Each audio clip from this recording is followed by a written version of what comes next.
So, we're going to talk about, well, the supposed police brutality. There might be some of that, but I think it's pretty rare. We're going to be talking about, how the defunding the police topic and subject. I mean, if you're out there in the world and you're, on an everyday basis, I can tell you right now that, there's, I don't know, how many encounters really per year? There's probably... Well, I mean, when you consider that we have hundreds of thousands of law enforcement agents spread all across the United States in numerous departments, and they make between 60 and 65 million to have encounters with citizens every year. When you take those statistics into account, we actually have a very small problem, but almost a non-existent problem. But of course, if it's your family member or your friend, it's real easy to make that emotional involvement into a huge thing, and everybody should matter. And it'd be nice in a perfect world if we didn't have any overreach or any brutality of any kind. But people are going to have their own human responses to things, and that also is something that we're going to talk about when it comes to the defunding the police thing. Well, listen, not all people are good. It doesn't matter what career that you've chosen. There's not 100% all good people. There's good and bad people in every single kind of career. Of course, it's you feel more exposed when it is attached to law enforcement, because that's who's supposed to protect and serve you. We don't want instances like the case that we had last week in any way, if we can help it. And how we combat that really is not by defunding the police, because then you are taking police out of communities that actually need them the most. How I see there to be an effective way to help prevent that is to actually have more police where your officers aren't stressed. They can be moved within the department as they needed to be. We can have more training, more funds available for training. Community outreach is a big important thing, and we've really gotten away from that. And when you have when people are suspicious of each other, and you have such a disconnect between different groups in our society, I mean, you're going to have problems, and really the only way to bridge that gap is through an understanding of people. The George Floyd case. I mean, in reality, you know how I feel about that. I feel like there should have been some culpability for a prolonged time on the ground. I feel that there's some culpability there. But I'm going to just say this out. I don't really feel like the murder conviction is warranted. It's about the circumstances and you being inside that circumstances at the time. Bystanders cannot give a good detail of what was going on in anybody's mind. I've had everything thrown at me. I put out a little Facebook, a talking point about that, and I had everything. I had mixed things coming in from all over the place, and one such subject was I saw the look in his eye. I mean, how do you determine your next move by seeing someone's look in their eye? We don't know entirely, what happened in that case. I feel like, the 30 or 40 minutes or however long it was, the resisting arrest probably exasperated everybody there. And quite frankly, I'm sure that the time seemed like just minutes, not a whole lot of minutes. Right. Now, there needs to be some accountability. Yeah, sure. I agree with that. But also, when you have problems within a department, like I had read several accounts that had said that in the officer's career, there had been other instances where there had been complaints on him. Now, why are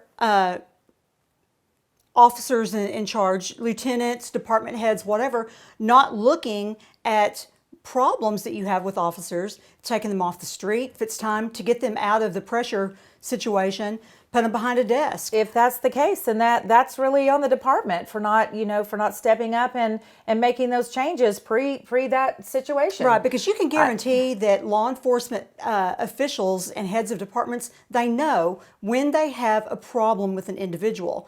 But also, we don't do convictions off of reading minds or looking at people's eyes. You don't get to do that. No, you don't get to do that. No, I didn't like what I saw either on his face, but we still don't get to do that. And you have to prove the intent to murder someone. Yeah. It doesn't have to be premeditated, but you have to prove that there was an intent to murder him, and I'm not Well, so there's sure the reason that. why I don't feel that it's a justifiable verdict. I don't feel that because I just don't feel like the prosecution met the burden of proof on that.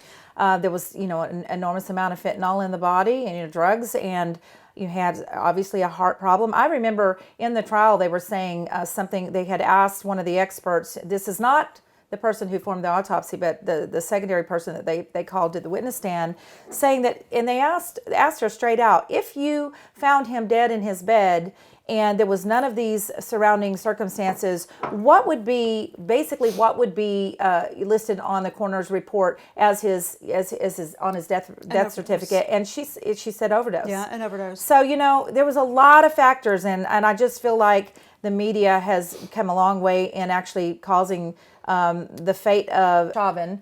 I think that they've come a long way in determining what is happening to his rest of his life. Well, as a result of that, we've become a society very driven by knee-jerk emotional responses, yeah. and I will have to tell you that no matter what George Floyd did in his life, it is never ever law enforcement's responsibility to dole out punishment.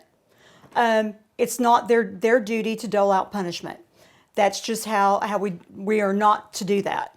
No matter what. Yeah, you can't do that. You cannot be the person that delivers the punishment for whatever crime you think is happening at the time. You can't deliver the punishment. Right. That's up for a judge somewhere or a jury, and not for you to do. Well, so that is true. And I don't think he did that. That's the thing. I do not think he did that. That look in, oh my goodness, I saw that look in his eye that he intended to kill him. My goodness, if you're going to intend it, you're a law officer, first of all. And so that you have all these witnesses standing around, you have it being filmed. And I doubt very seriously that you're going to murder someone in front of all these witnesses. I don't think it was intentional. I would imagine there's some remorse there. But, it's a terrible thing all the way around. Somebody lost their life. Don't think he was a nice guy.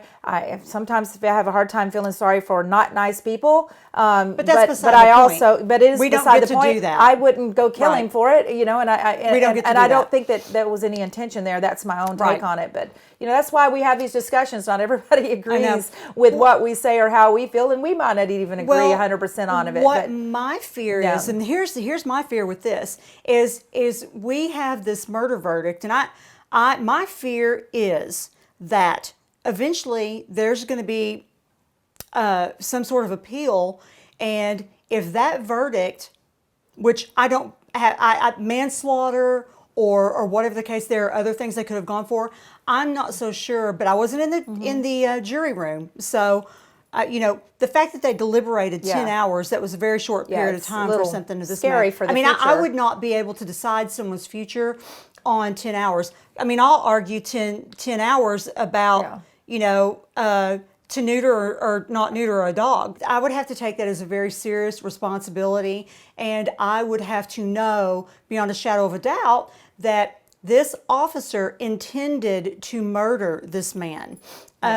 Well, you said something a second ago. You said, and I fear that there could be an appeal. Yeah. And I think what you were really wanting to say is probably what everybody else was already thinking. This is predetermined. Oh my goodness, if there's an appeal and for if for some reason he was to be won that appeal, then there would be multitudes of cities burning down, and there would be there'd be no more Nikes on the shelf. I can promise you that, and plenty other things. But that's the fear that drives America right now. That very fear that you're talking about is what drives America right now, and that we can't have that. We cannot have that. That fear is driving America, and that is probably what led to his conviction. Is because they didn't want another civil unrest in the streets, even though you have Maxine Waters out there saying go for it and be more confrontational. If in fact he should be acquitted and found not guilty for what they are considering to be a total crime. So there is a part of my problem with this whole thing. Well,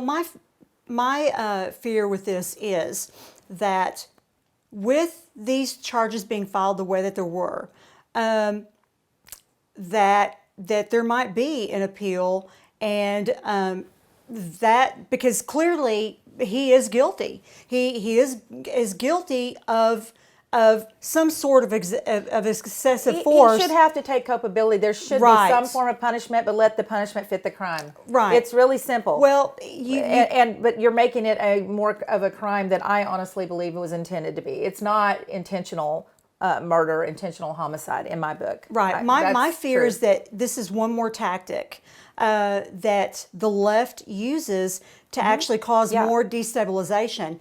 My fear is that certain groups of prosecutors, etc., knew going into this that there might be a possibility for big trouble and community unrest. And people capitalize off that. They've been capitalizing off that for the past few decades now.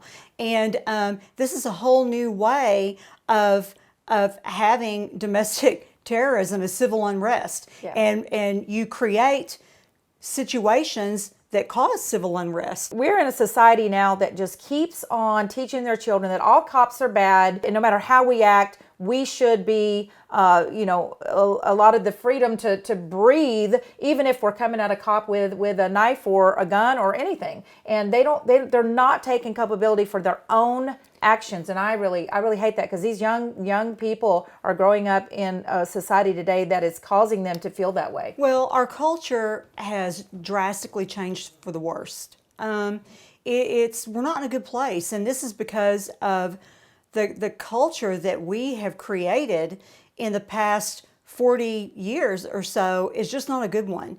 It's one of lack of personal accountability and responsibility.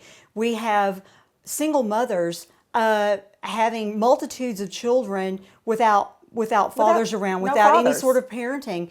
And clearly that is just not working out in our society very well. No, it's not. So you have a young lady, she's 16 years old, and she's wielding a knife at a couple of girls on a street. A cop rolls up onto the scene after the 911 call, and quite frankly, a young woman loses her life, and it's terrible. That is a terrible situation to happen. But immediately, everybody started jumping to conclusions. Oh no, another person is dead by the hands of a cop. A black girl is killed by a white cop, and that was within just minutes of it happening. And that's exactly what I'm talking about. So we've got probably many segments to do on this, because we will never run out of this topic. Obviously, this is an ongoing thing that is occurring, and that is the media, wrongfully exploiting the details so that the narrative is already implanted in people's minds and they're making judgment calls, and that's just not acceptable. We really do appreciate you tuning in and listening to us. We have these these conversations constantly. It's a constant thing. It's a constant thing for us, and we talk about it. We hope that you talk about it too. But we'd like you to go over to redbootsandheels.com, and we have an email there. It's talkingpoints@redbootsandheels.com, as well as an 800 number. And we'd love to hear your comments on today's discussion. And for now, I'm just going to say so long, and hope to see you next time. Bye-bye.